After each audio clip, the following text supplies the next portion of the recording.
and seamlessly they've appeared today and the stage is set up. So please put your hands together and thank you.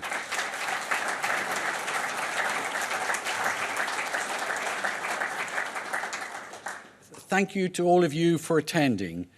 These hustings are for us, the members of the Conservative Party, to take part in a great exercise of democracy where we get to choose our new party leader. She or he will be announced on the 5th of September, and as with the party of government, will become Prime Minister very soon afterwards.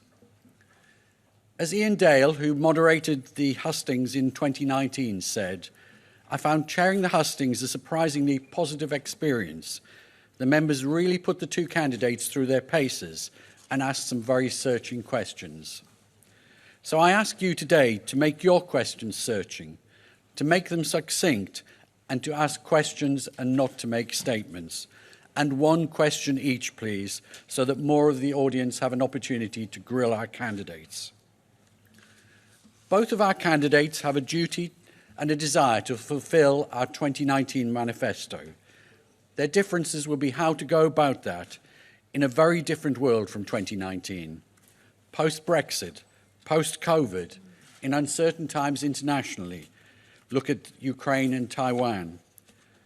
And whereas you know here, our union as a nation is being challenged. So I'm sure you'll want to test our candidates, to seek to establish their strengths and to see who you think is capable of running our great country.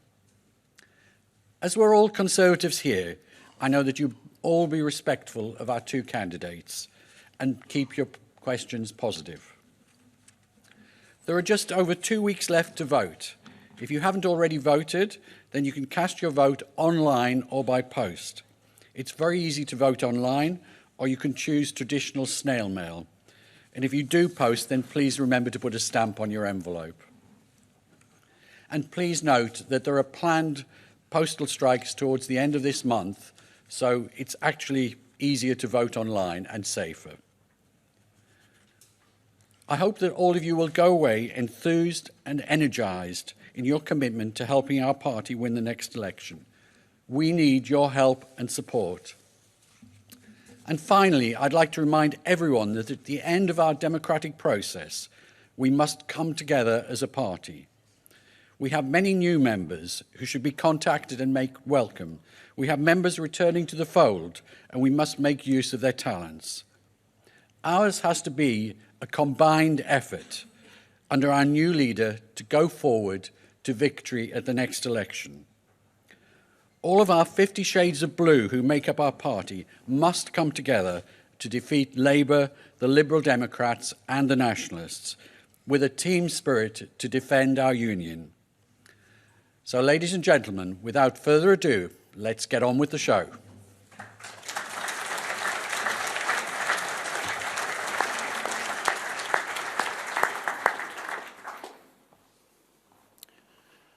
Well, thank you, Peter. Good afternoon, ladies and gentlemen. It's a real pleasure to be back in Northern Ireland as chairman of the Conservative Party. I say back in Northern Ireland because I have close family ties here. My mother-in-law lives just down the road in Bangor. So it's a real pleasure to be back and to see so many faces, so many members of our party here today to hear from the two candidates.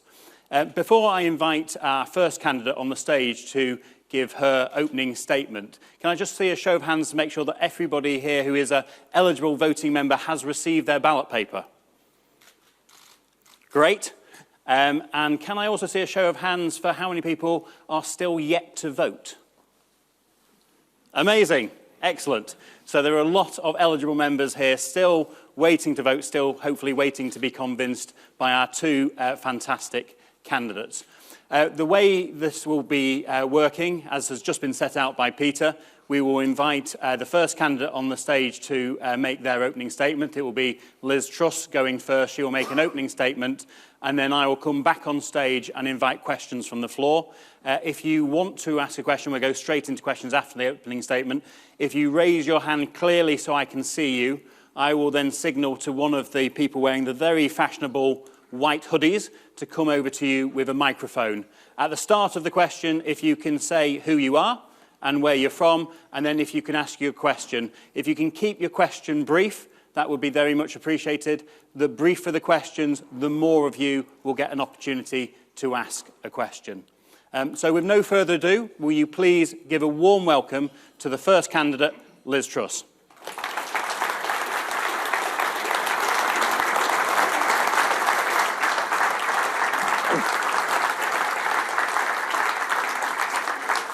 Hi everybody, it's fantastic to be here in Northern Ireland.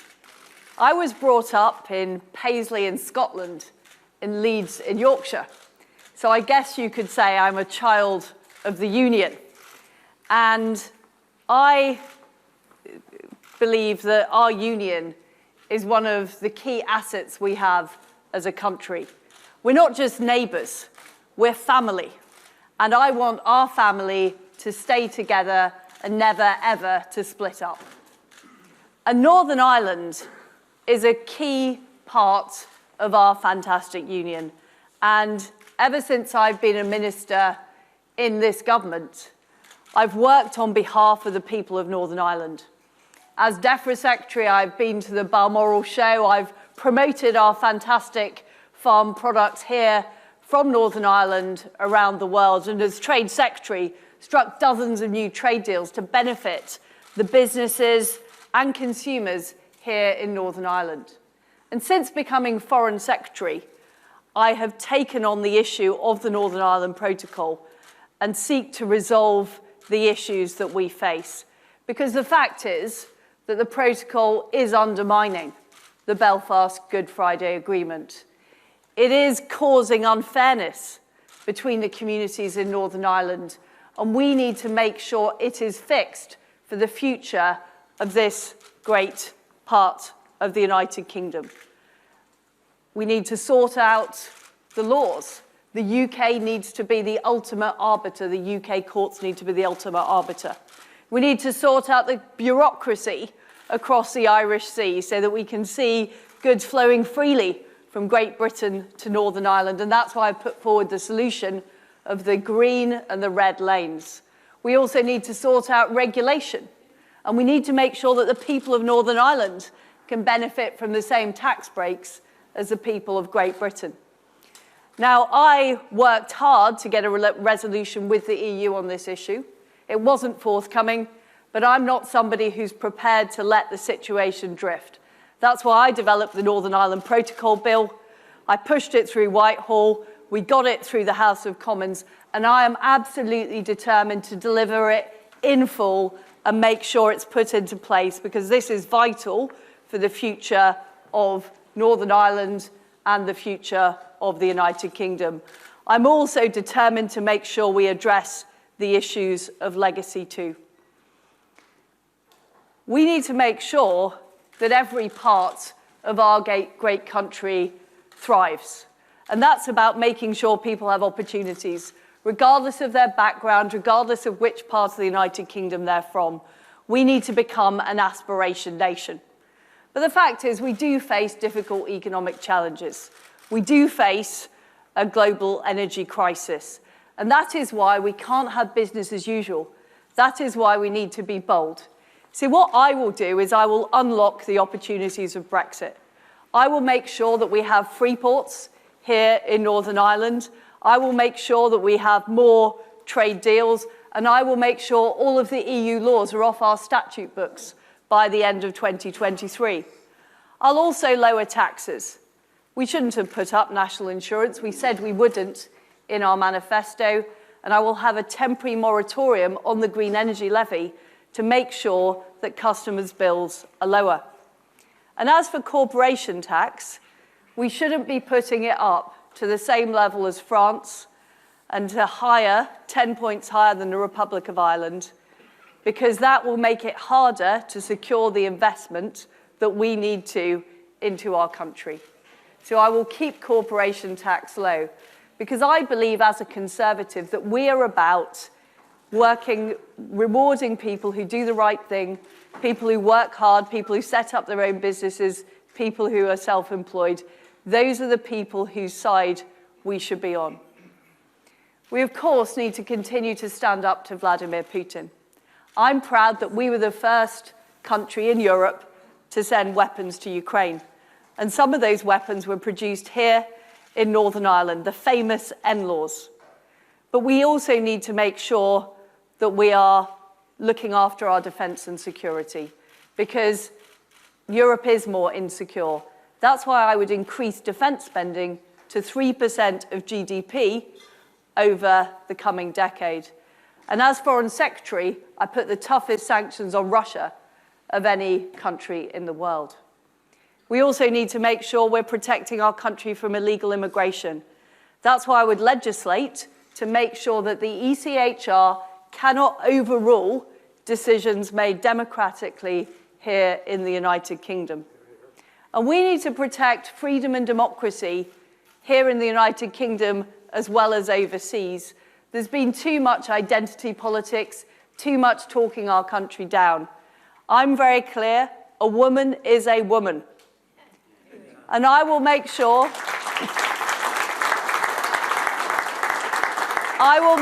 we protect our single-sex spaces, our domestic violence shelters, and we protect women's rights. But most of all, I will make sure we protect our precious United Kingdom. I've shown I can deliver as Trade Secretary, as Foreign Secretary, and I now want to deliver for the United Kingdom. And I want to deliver with the Northern Ireland Conservatives. I will make sure they are an integral part of our campaign. They're an integral part of the work that we do as government, so that we are unlocking potential and opportunity right across the United Kingdom, here in Northern Ireland, so we can go on and we can win the general election in 2024. Thank you very much. Thank you.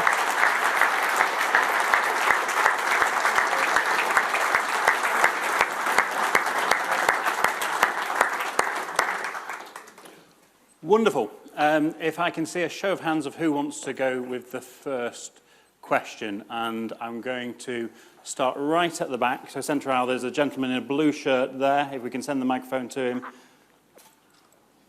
There we go, sir. Yes. Good afternoon.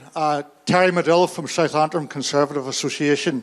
I note in your speech that you didn't mention the stalemate in Stormont. I'd like to ask you, if you are elected Prime Minister, what will you do to restore a democratic government in this part of the world that is not held hostage over this, that or the other, please? Well, this is exactly what I have been working on with the Northern Ireland Protocol Bill, because until we sort the issue of the Northern Ireland Protocol out, we are not going to get Stormont back up and running. And I've been in discussions with all of the parties in Northern Ireland. I'm determined to make it happen. And as we make progress on the Northern Ireland Protocol Bill, we will see power sharing re-established in Northern Ireland, and as well, the Belfast Good Friday Agreement re-established. Thank you. And then if we go to another gentleman, central aisle, you, sir, yes. The microphone is just coming to you now. Hi, thank you for coming to Northern Ireland. You're very welcome here.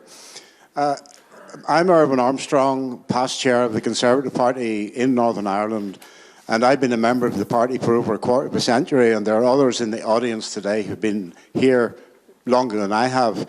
And we have all worked to promote cross-community politics that believes in the union, and as the only party that organises in all of the union, I think we haven't had the support in Northern Ireland that we have deserved. It has been intermittent. There have been deals with the DUP, deals with the UUP.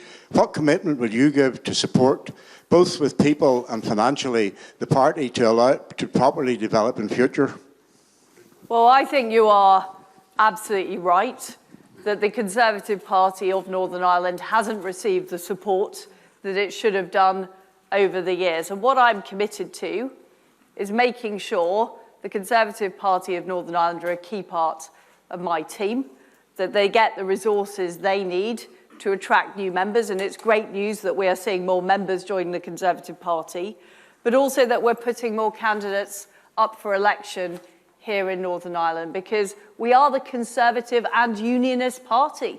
We believe in the union, and we need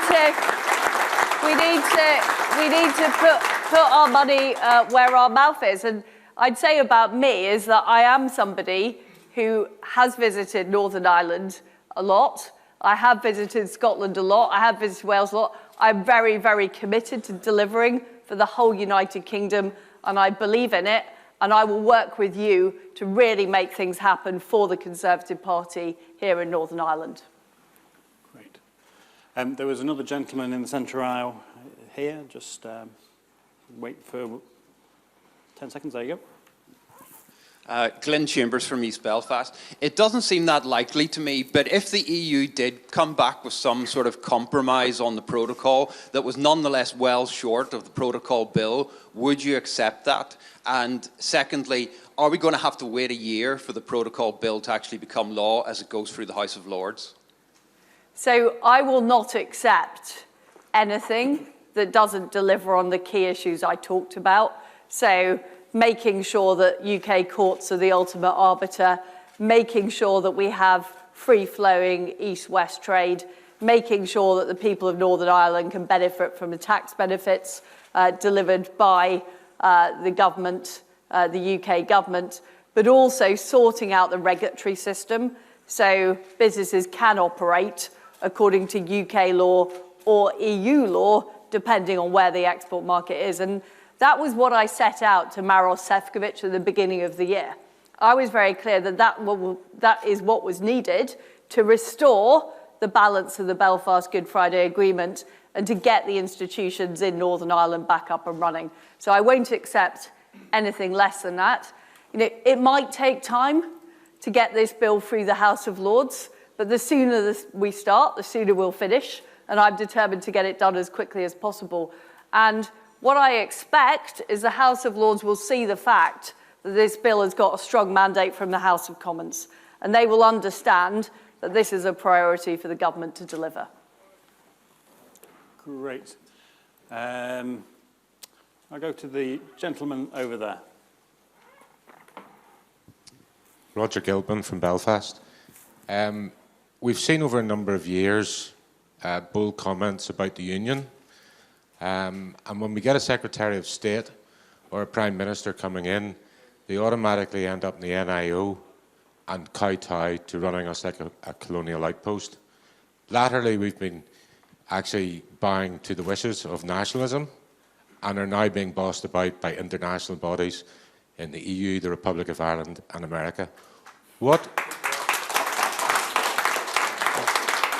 If you're elected leader, what commitment can you give to us that can be demonstrable after you're elected that you will not kowtow and that you will lay down Conservative and Unionist politics in Northern Ireland? Well, I ask you to judge me on my record. I took on responsibility for negotiating the Northern Ireland Protocol, and against a lot of advice in Whitehall and against the wishes of some of the people that you've mentioned. And I would be very clear with people like Nancy Pelosi exactly what I think about this and exactly what we need to do. I have got on with delivering this. People said it wouldn't be possible. People said we wouldn't be able to get a mandate in the House of Commons. We got that mandate. And this bill is absolutely legal because we need to do it in order to restore the primacy of the Belfast Good Friday Agreement. On every single challenge I have faced in government, whether it is getting the trade deals done, whether it's the Northern Ireland Protocol, whether it's changing the sanctions regime, I'm not somebody who has gone backwards or taken no for an answer. I'm somebody who's got on and delivered it, and I've delivered on every single promise I've made. Wonderful. There is a lady over there with a hand up at the moment. If we can get a microphone to her, please. Thank you. Northern Ireland has a long history of shipbuilding and has built many warships. Current defence spend is £30 per person per capita in Northern Ireland. This compares with £360 per person per capita in Scotland and much more in England.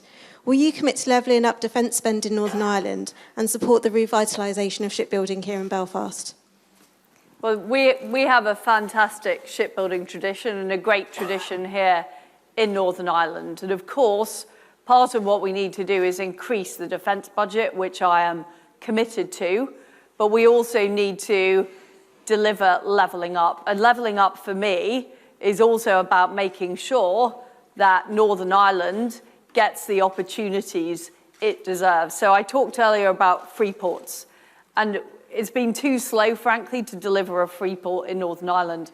I'm committed to doing that. I'm committed to giving Northern Ireland those tax benefits so we can see more opportunities, more jobs, including in the shipbuilding industry. Great. There's a gentleman, I think he's got maybe a yellow handkerchief in his hand, if we can get a microphone. To you, sir. Roger Lomas from West Tyrone. If you're Prime Minister, it'll be your choice as to who the next Secretary of State is. Will that Secretary of State, like the Secretary of States for Scotland and Wales, be committed to here in the sense of will they be accountable to the electorate, or are you just going to give us another fly-in, fly-out, absentee political landlord? Well, look, I don't want to be premature. We're still in the middle of this leadership race. And what I can assure you about everybody I would appoint in the Cabinet is it will be based on how good they are at doing the job and whether they get things done. And we've been talking today about the important things we've got to deliver in Northern Ireland. We've got to deliver the Northern Ireland Protocol Bill. We've got to deliver the free port. We've got to deliver those investment opportunities in Northern Ireland. And that is ultimately what people in Northern Ireland care about, and why people will vote Conservative in Northern Ireland is for those reasons. So what I can tell you is I will make sure the person in that job is the absolute best at delivering for the people of Northern Ireland. Great. There's a gentleman at the back. There's three of you together. Gentleman with a watch on your hand, yourself, if you stand up and the microphone's coming to you. Many people are now returning to cash to balance their household budget, yet many businesses will actually refuse to accept cash. What could you do to assist those people who prefer to use cash? Well, you are right, and it seems to me some businesses will only accept cash and some businesses will only accept cards, and that's but we should make sure that people are able to use cash where they don't have alternatives. I think that is important, and it's a fair point. Great. Is there anyone on the sides? No. Can I go for the gentleman here in the red top? Microphone's coming to you, sir. Hi, Liz. I'm George. I live in South Antrim, and I used to lead Conservatives abroad in South Korea. So it's great to have you over. So in 2019, Westminster undemocratically and unconstitutionally imposed abortion on Northern Ireland, something which the vast majority of the people here are against. So my question is, will you, if Prime Minister, be a modern-day William Wilberforce and see abortion abolished and infanticide ended in our province? Or even if not that, will you just let the people of Northern Ireland have their say on this issue? Thank you. Well, I'm afraid I don't agree with you. I think we need, we are a united kingdom.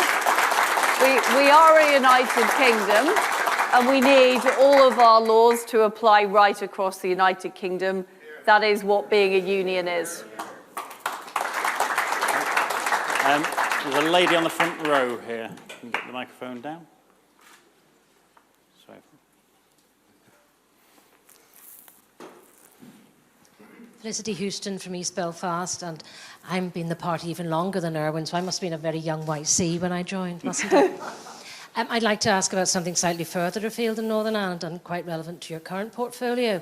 You talked about how you've taken such a robust stance against Putin and led Europe, and I think strengthened the resolve of much of Europe to stand up to him. But the next fear I think we all have is China and Taiwan. And the difference I feel between China and Russia is that we are totally enmeshed with them. Could we have sanctions against China as we did have against Russia? You know, would we even be brave enough to ban TikTok? What are we going to do if the Chinese move into Taiwan? So,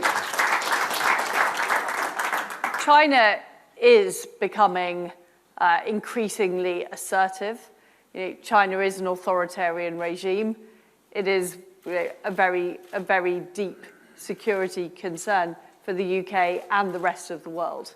But what we need to do is we need to work with our partners like the Japanese and the Americans, because there is strength in numbers. If you look at the G7, it represents 50% of GDP. What I've done, and I did this in Liverpool where we had our G7 meeting last year, is encouraged our counterparts to work together. So we should look at making sure we're not exporting technology that could be used against us. We need clear investment screening, and we've developed that to make sure that we can't have acquisitions of key strategic assets. And we need to be clear that we should not become strategically dependent on China in the way that Europe became on Russia, and they've used it as leverage against Europe in terms of things like turning off the gas. What we're also doing is working with our G7 counterparts on our alternative to the Belt and Road Initiative. Because at the moment, what China is doing is it's investing in developing countries, it's creating debt, and it's using that to try and have greater global influence. So we need to work together with freedom-loving democracies to counter that and to make sure we're investing into those countries, but that also we're not becoming strategically dependent on China. There's a gentleman here in a fabulous jacket.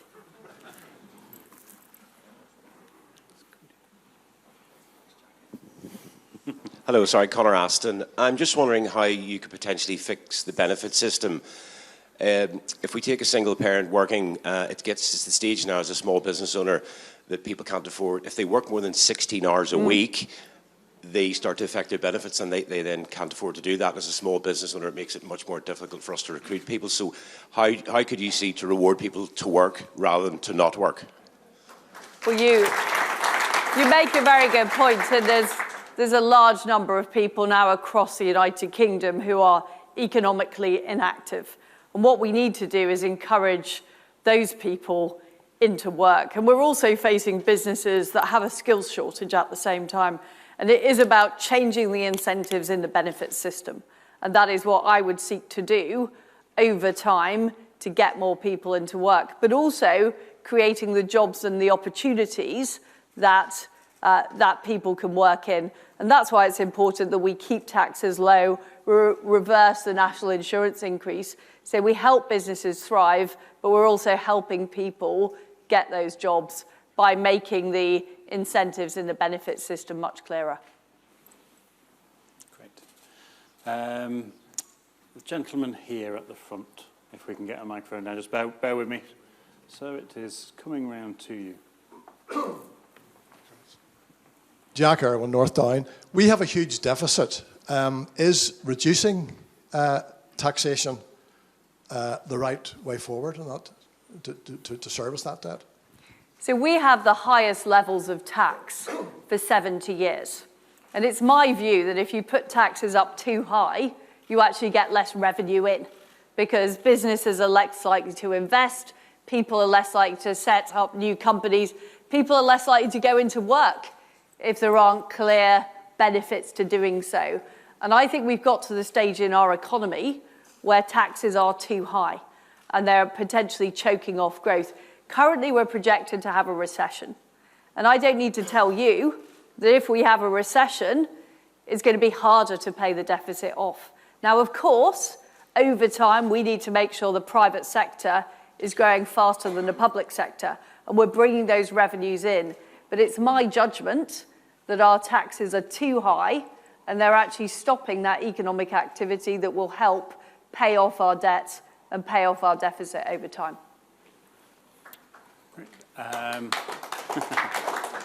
We'll come to the gentleman here. Microphone's coming to you, sir. Hello, Alan Thompson, Carrickfergus. If elected, what measures would you take from day one to bring to an end the fiasco in the English Channel?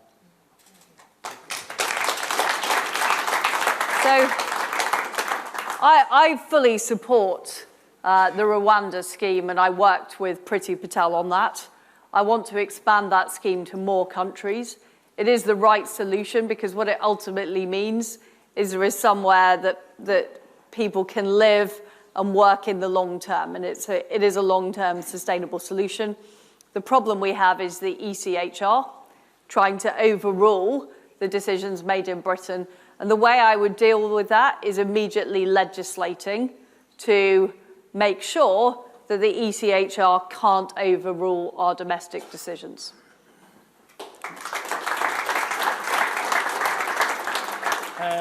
Central aisle, this gentleman here with glasses on, if the microphone is coming to you, sir, bear with us.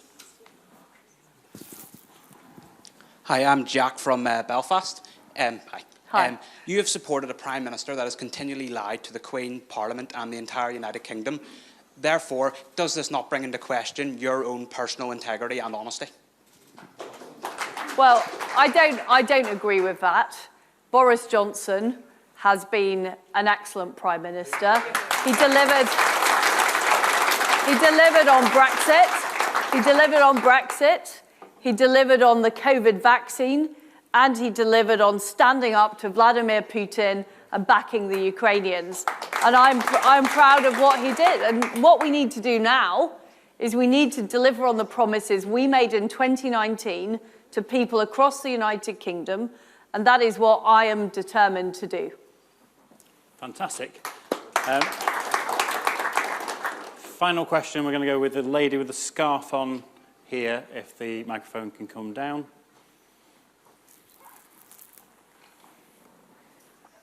Liz, you're so welcome to Northern Ireland. We have a great country here, so much going for it. We just need to get it into the right hands. I'm just going to come back on you again about democracy returning to Northern Ireland. As my friend mentioned about the abortion issue, in 2019, it was the Northern Ireland Executive Formation Act that allowed the Secretary of State at the time to bring in this abortion law. Now, you mentioned that you would want things to be the same right across the UK, but it's not the same, Liz. We have an extremely severe abortion law here in Northern Ireland, one of the most extreme in the world. I'm a retired occupational therapist, and I'm very concerned that babies with clubfoot and hare lip both can have modern surgical procedures to correct that, are being aborted. Also that many babies with learning disability are being aborted, and we're deprived of people with learning disability in our community that can be so wonderful. Now, and there's another issue regarding sex education, so I'll have to shorten and come to the point. But what can you do to repeal Section 9 so that true democracy will be returned to Northern Ireland, and we can even link in with the UK on this, whereas at the case we're not at the same level? Well, they're slightly different issues, because the issue of abortion is an issue of conscience for members of Parliament, and I do believe that should be decided at a UK level. I think that is the right approach. I mean, on the issue of sex education, that is a different issue that does need to apply specifically in Northern Ireland. Thank you. Wonderful. Thank you. Can you please put your hands together for Liz Truss? Thank you. Thanks very much. Thank you, everybody. Thank you.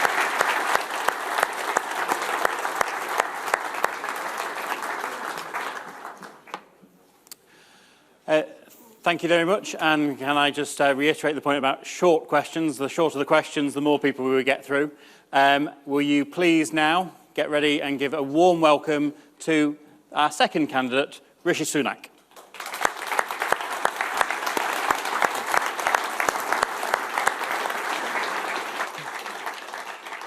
Good afternoon, my fellow Britons. Thank you for having me. Now, look, I'm standing here in front of you today for one very simple reason, and it's because our country, our United Kingdom, did something extraordinary for my family. It welcomed them here as immigrants 60 years ago, and allow them to build a better life. Now, I was raised with a few simple values. Foremost among those is that family means everything to me. And that's because we all know that the bonds of family are far greater than anything any government could ever hope to replicate. Now, in my family, the thing that we prioritised above all was hard work as the way to forge ahead. My mum ran the local chemist in Southampton, where I grew up, and I spent my time working for her in the shop, out and about delivering medicines to local patients, but also doing her books, seeing the power of that small business to provide jobs and opportunity in our local community. Now, for my parents, there was one thing above all that they believed could provide a better future for their 3 children, and it was simple. It was through education. And that's why today I passionately believe that the best way that we reduce inequality, that we spread opportunity, that we transform people's lives, is by ensuring that the birthright of every child is a world-class education. And that, in a nutshell, are my values: patriotism, family, service, hard work. And I know that they will be your values too, and that's because they're Conservative values. And that's why I want to be your Prime Minister, to put those values into action to build a better Britain. But how are we going to do that? Well, we need to do 3 things. First, we must restore trust. We need to rebuild the economy, and we need to reunite our country. Now, when it comes to restoring trust, for me, that starts with honesty.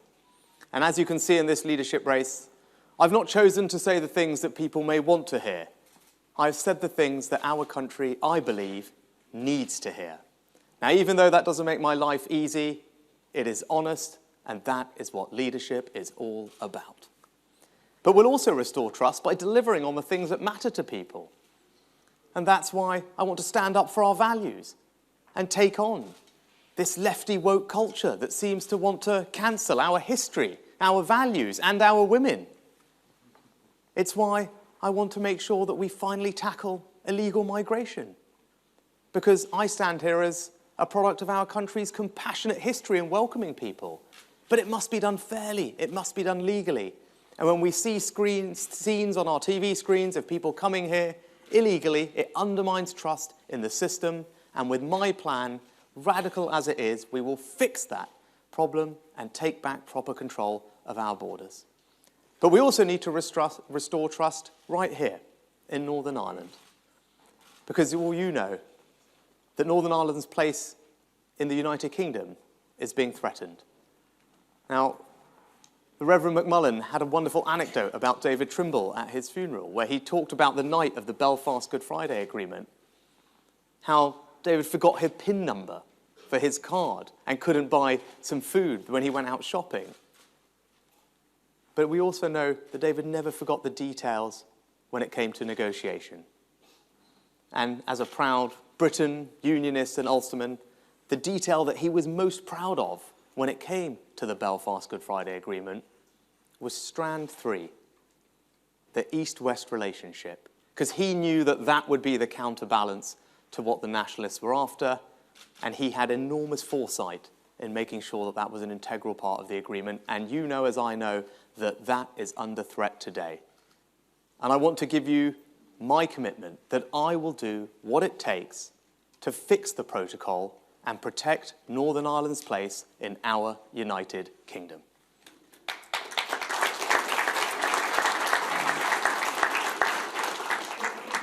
When it comes to rebuilding the economy, you don't need me to tell you what the problem is. We saw it today in the figures. It's inflation. And we've seen this story before. Inflation is the enemy. It makes everyone poorer. Eats into people's savings, their pensions. It pushes up mortgage rates. That's why this autumn and winter, as Prime Minister, I'll make sure that we support especially the most vulnerable in our society with the means to help get through what will be a difficult time, because that's the compassionate Conservative thing to do. But what I will not do is pursue policies that risk making inflation far worse and lasting far longer, because that is not going to help anyone. And especially if those policies seem to amount to borrowing £50 billion and putting that on the country's credit card, than asking our kids and our grandkids to pick up the tab. Because for me, that's not right. It's not responsible, and it is certainly not conservative. Now, but I am going to cut taxes. And in this Parliament, for the first time in 16 years with my plans, we will cut income tax. Because I want to demonstrate that under a Conservative government that I lead, hard work will always pay. But I'm going to do that responsibly, by being tough on public spending and by growing our economy. Which is why this autumn I want to radically change how we tax businesses. Cutting taxes for those businesses that are doing the right thing and investing and innovating, because that's how you drive growth and productivity in a modern economy. But I also want to support our fantastic industries here, because there is so much potential, not just in the small businesses that dominate Northern Ireland's economy, like my mum's, but also in the industries of the future, with hydrogen buses coming on the streets, with the Space Propulsion Centre, with Thales, with City here, with the financial services industry. I know how to turbocharge those industries. I was radical as Chancellor, I will be radical as Prime Minister, reforming our financial services regulation, making sure that we create the innovation economy of the future, spreading R&D across the UK, creating a new Freeport right here in Northern Ireland, a Brexit opportunity that I came up with. Now, I know with my business experience, I can lead not just Northern Ireland's economy, but the UK's economy into the future and seize those opportunities that are there waiting for us if we're prepared to be bold and radical about grasping them. Because in 2 years, we need to reunite our country at a general election, and we have to do something that has never been done before.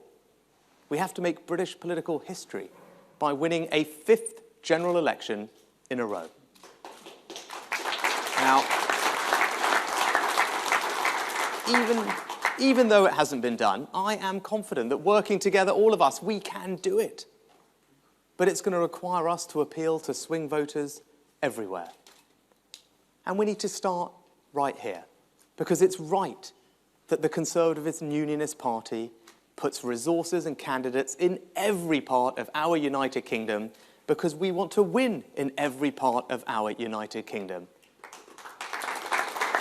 But in order to win that election, we will have to appeal to people everywhere, and I am passionate that I am the candidate that offers our party the best opportunity of securing that election victory and ensuring that Keir Starmer never walks through the doors of number 10 Downing Street.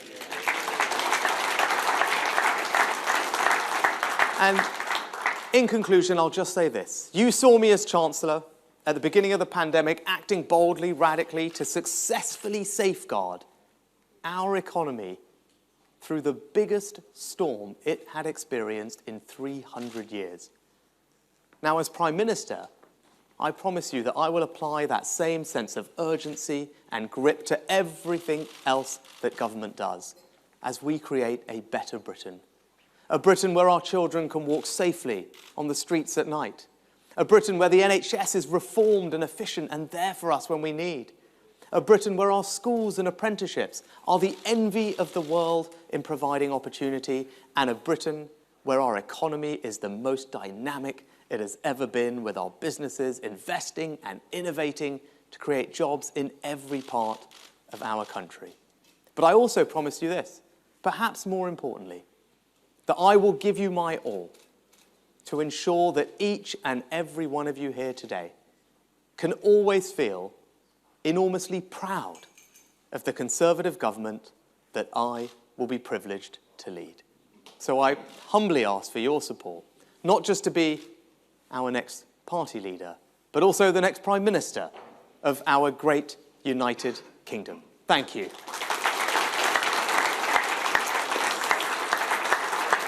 Thank you. Thank you, Rishi. Right, we're straight into questions. Once again, if you can raise your hands. There's a lady down here. We'll go for the lady on the end, first of all. If the microphone is coming down to you now.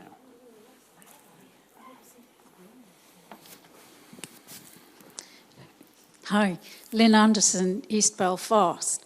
How exactly are you going to sort out the NHS issues? GPs working part-time, lack of GPs, intakes not managing to take over those leaving. I'm a former nurse and I've seen all the issues firsthand. On Sunday night, there were 2 emergency psychiatric beds, but they were mattresses on the floor. What are you going to do? Yeah. So, Lynn, the NHS as a country's #1 priority, and it's clearly under strain. And if we want to be a government that cuts taxes, and I desperately want to deliver tax cuts for you and everyone else in the country, we have to be prepared to be bold about the NHS.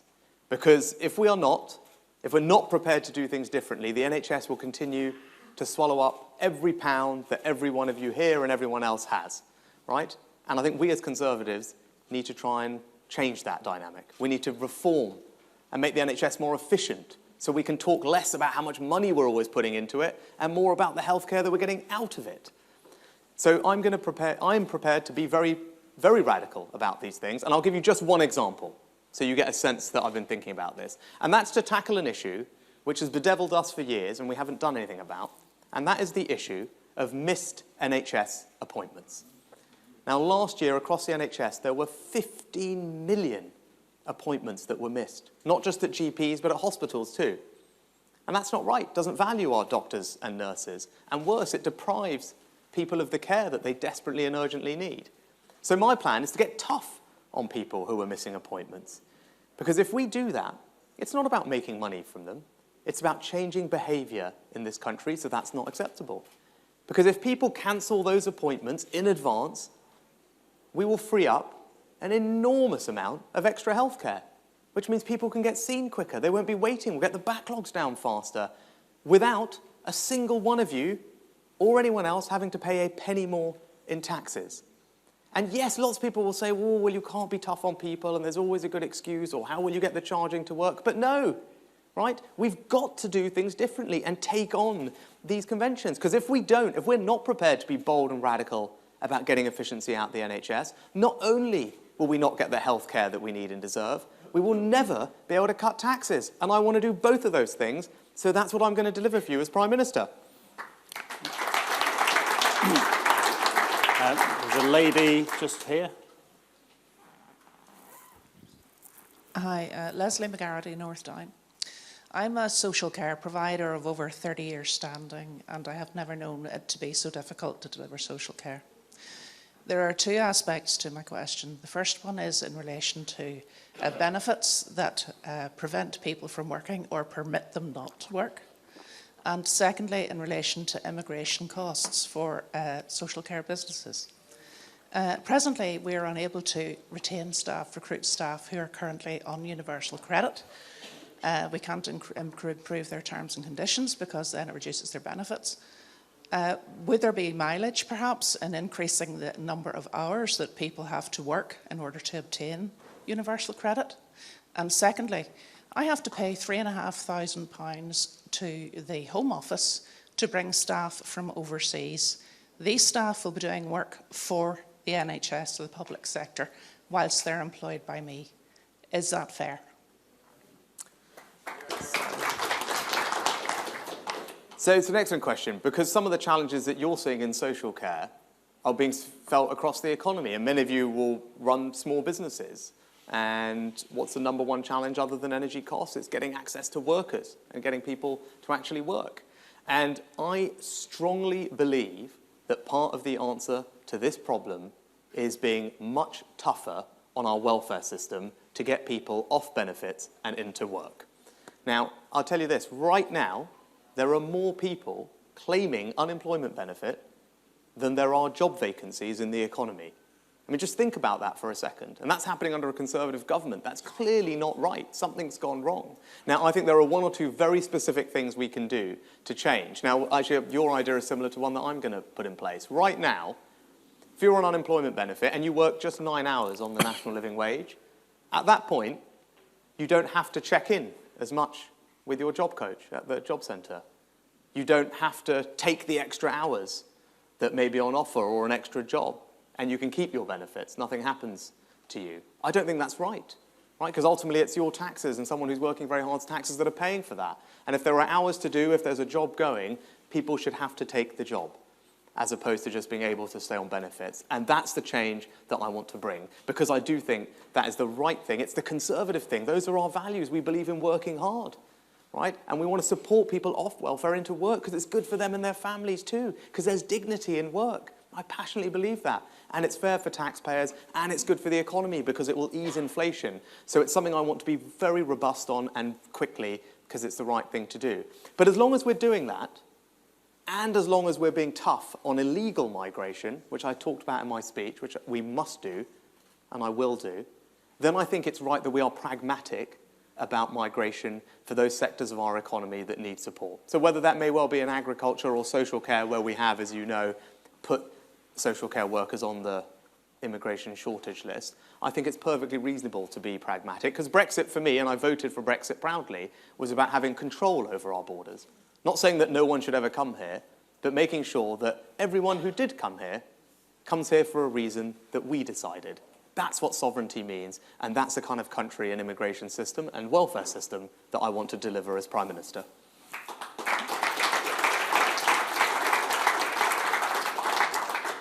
The gentleman next to the gentleman who's holding up a handkerchief, a middle row. Hi, Edmund Chen, UNSDI, SDI under the United Nations. I'm from Hong Kong.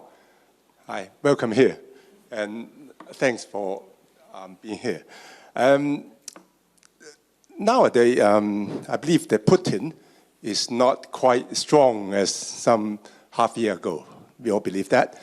But our greatest threat, maybe, still Beijing. Xi Jinping got 65% getting away in October, end of October, if you believe me. And regardless of that, there are something called transcendental warfare. I don't know whether we are all ready for that, including... Question, sir, please. Yep, including the war now, including Hong Kong, and including the Taiwan technology, semiconductor. Are we ready to counter Beijing? Yes. Well, look, sir, I agree with you, and I've said so previously, that China represents, and the Chinese Communist Party represent, the greatest threat to our economic security and indeed our national security. That's something that the head of MI5 and the FBI also affirmed in a recent speech that they jointly gave. And you're right as well, that that threat manifests itself in lots of different ways, and in new ways to those that we were used to dealing with in the past. So, well, how do we deal with it? I think there are a number of things that I will leave with you. First of all, you mentioned investment, and that's right. Now, it's a great strength of our economy that we are open to international investment, and it has driven jobs growth and productivity, which you all know here in Northern Ireland. But it's also right that we are able to protect ourselves against hostile investment that seeks to steal our technology, infiltrate our companies. And that's why, as Chancellor, I was proud to pass a new law, the National Security Investment Act, which gives us new powers to stop that type of hostile investment from happening. As Prime Minister, I would absolutely use the powers in that bill to keep us all safe. But we need to do a few other things. We need to always stand up for our values, particularly with regard to Hong Kong, as you said. And that's why I talked about our country's proud, compassionate history and welcoming people here fleeing persecution. And I want us to always be able to do that as we did in Hong Kong, where that means being in control of illegal migration so people have trust in the system. It means being an active security presence in the region, and our aircraft carrier recently was there.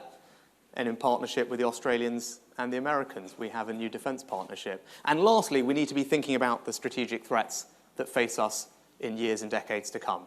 We'll all be driving electric vehicles probably one day. That will be wonderful on many levels, but it won't be wonderful if all the rare earth minerals that power the electric batteries all come from China, will it? So we need to be thinking right now, as I was as Chancellor, working with my counterparts in Australia, America and Canada, to build a supply chain of those critical minerals which is not reliant on China, and we don't leave that too late. So those are all the ingredients that go into countering the threat. But let me just close on this, because it's a broader question about defence spending. Now look, I was the Chancellor who together with the Defence Secretary and Prime Minister, put in place the largest uplift in defence spending since the end of the Cold War. And we did that in the middle of the pandemic. We singled them out for special treatment because the threats our country facing were increasing, and we wanted to make sure that the MOD was resourced appropriately for those. Now, if Liz was here, well, when was Liz here? I don't know if you asked her, but she would say that she's going to commit to 3% of GDP on defence spending. I'm not going to do that. Right? Defence spending is going to increase. Of course it is, and it will continue to do so. But I don't believe in arbitrary targets when it comes to something as important as security of our realm. So I'll make a different commitment to you, that I will invest whatever it takes to keep you, your families, and our country safe, because that's the first duty of a Prime Minister, and it's certainly the first duty of a Conservative and Unionist Prime Minister. Going to go front row, this gentleman here. The microphone is on its way. Hi, Rishi. Adrian Houston from East Belfast. This country has some excellent anti-slavery legislation and is against the use of child labour. And you mentioned the rare earth metals. My concern is that with the government's obsession with net zero and trying to push us all into electric cars, what can you do to ensure that child labour is not being used in Africa, China, etc., to mine the precious metals that are necessary to create the electric cars we're supposed to buy? Yeah. Well, it's an excellent question, and it's probably something that you're more familiar with than I am. And my understanding is there are a bunch of international conventions that we are a party to that govern the use of child labour in supply chains, not just for mining, but in all sorts of other things.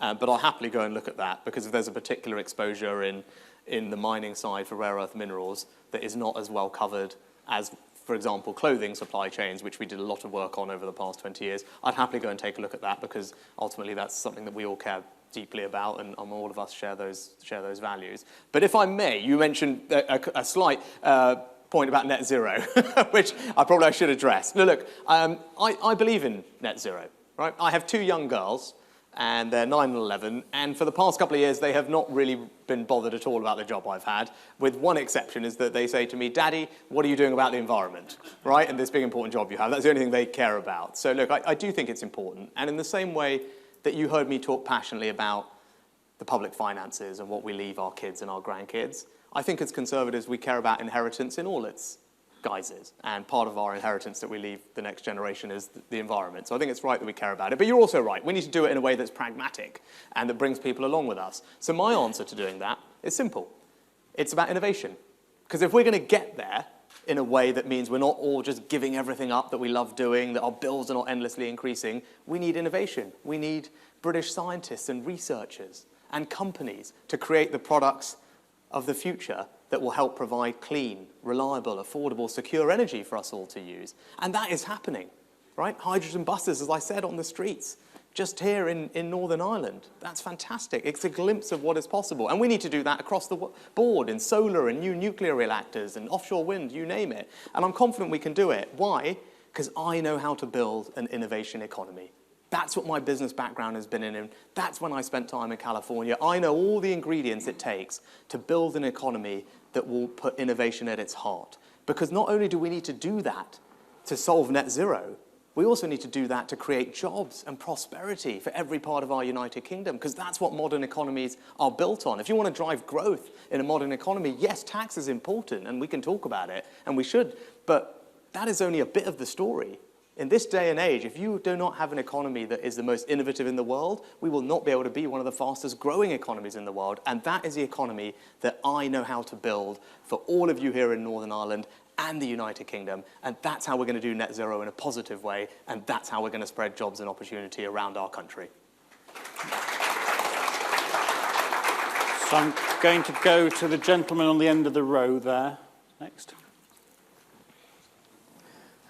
Hi, Tiernan Scott, South Belfast. I just want to ask, what are you going to do for those who are not protected by an energy price cap, whether it be a small business, a pharmacy, a school, a care home? They're not protected by a price cap. What are you going to do for them now when their prices and their bills are skyrocketing?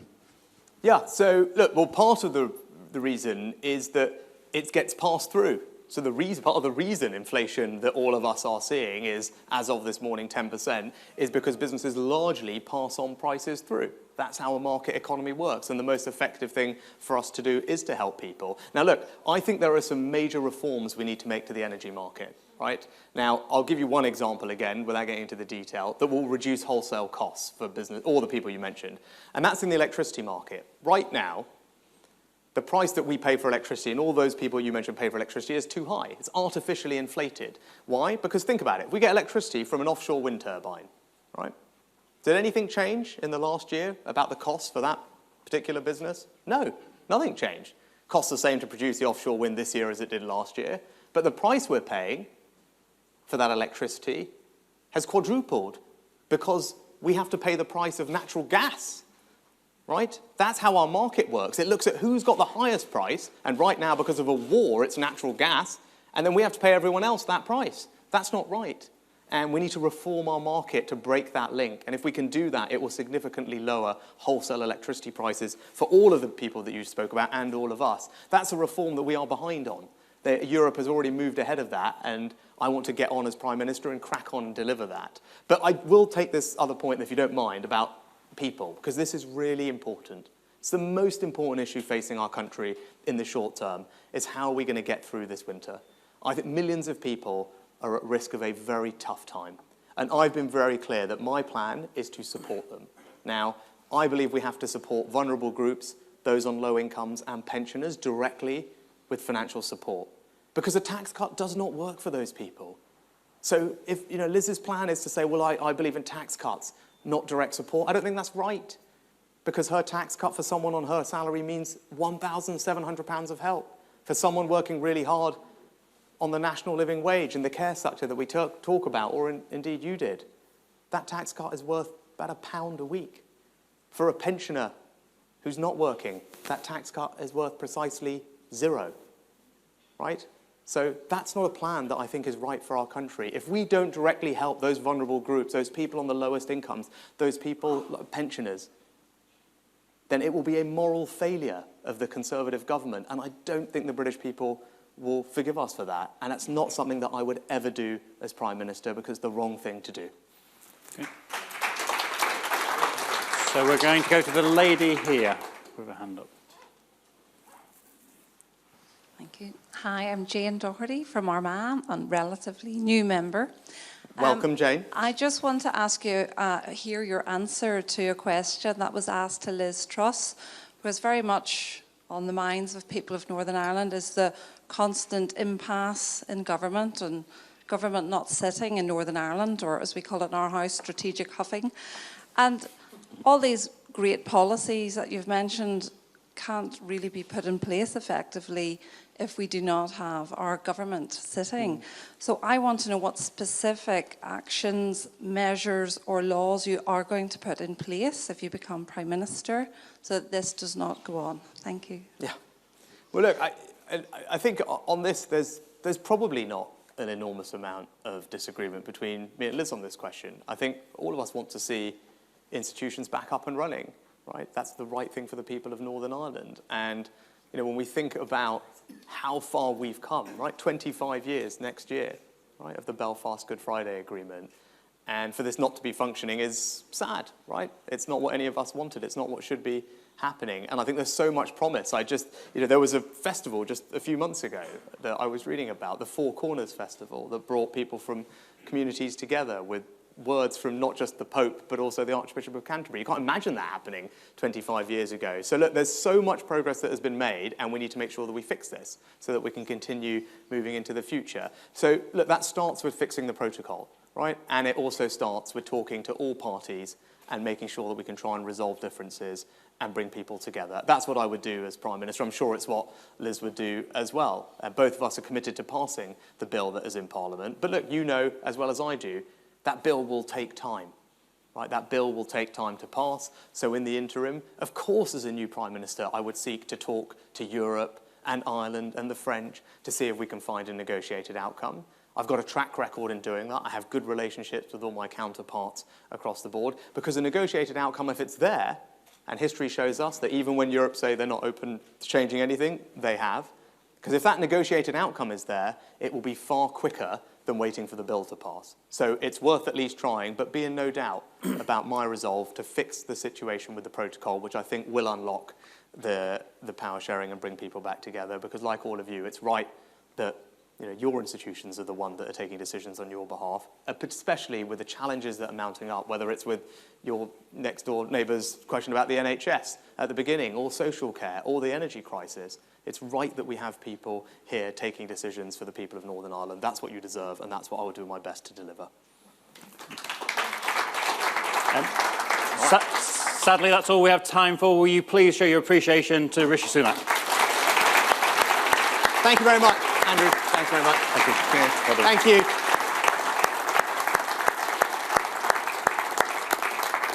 Thank you very much, ladies and gentlemen, for attending. I hope those of you who haven't already voted, it's given you some food for thought. Can I reiterate the words of Peter Booth at the start of the meeting? Can you please ensure that you vote ideally online, but if you're voting by post, you get in the post as soon as possible. We are, of course, expecting a Royal Mail strike. So thank you very much for attending. It's been lovely to see you all.